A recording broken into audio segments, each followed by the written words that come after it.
Le Ronron Café, c'est un bar à chat. Donc un bar à chat, pour nous, c'est un salon de thé avec nos chats dedans. Donc les clients viennent au contact des chats pour se déstresser de leur journée, prendre une consommation tranquillement au contact des chats.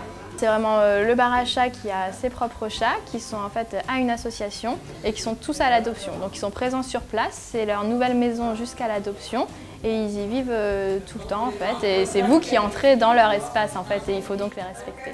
On a créé notre association, la Ronron Association, en parallèle pour pouvoir faire tout ça et que les chats soient sous une entité. Et après on a cherché des associations partenaires pour nous confier des chats. Il y a la Lisa de Charleville-Mézières et les chats Saint-Antoine-Laumois de Château-Thierry. Il y a eu une relation de confiance qui s'est installée et donc c'est pour ça qu'on a travaillé avec ces deux-là vraiment. On fait de la petite restauration, donc le midi ça peut être tarte salée, soupe ou salade, très simple mais voilà, fait maison en tout cas. On a eu l'idée du Ronron Café parce que les bars à chats en fait existaient au Japon, on en avait entendu parler. Ensuite ça s'est exporté en France et moi pendant ce temps-là j'étais bénévole dans une association de protection animale.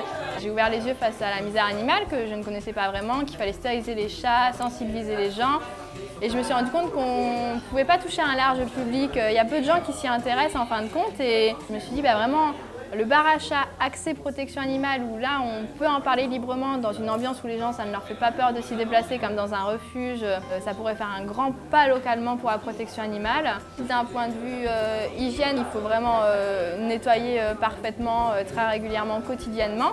Mais au final, comme dans un restaurant classique qui est censé avoir une hygiène irréprochable, quand les clients arrivent, nous passerons toujours un coup sur les tables avant qu'ils s'installent parce qu'effectivement, il y a toujours les chats qui peuvent passer sur les tables. On ne peut pas les interdire tout le temps, mais on les interdit quand les clients sont installés. Nous, on a investi dans des robots litières. C'est automatique, comme ça c'est toujours propre pour les chats, ça tamise quand il y a un chat qui y va. Aujourd'hui, on a 9 chats. Le but, c'est d'en avoir entre 10 et 15 à peu près, suivant les adoptions et les arrivées. On se doute qu'il y aura beaucoup plus d'adoptants que dans les associations où les gens font les démarches. Donc on va encore être plus vigilant aux adoptants et on va encore plus les vérifier entre guillemets, en tout cas vérifier que c'est pas juste une idée comme ça et que c'est bien du sérieux. Le bon ratio, ce serait 1 par mois. J'ai peur que ce soit plutôt 1 tous les 15 jours parce qu'on a vraiment des super chats. On se débrouillera.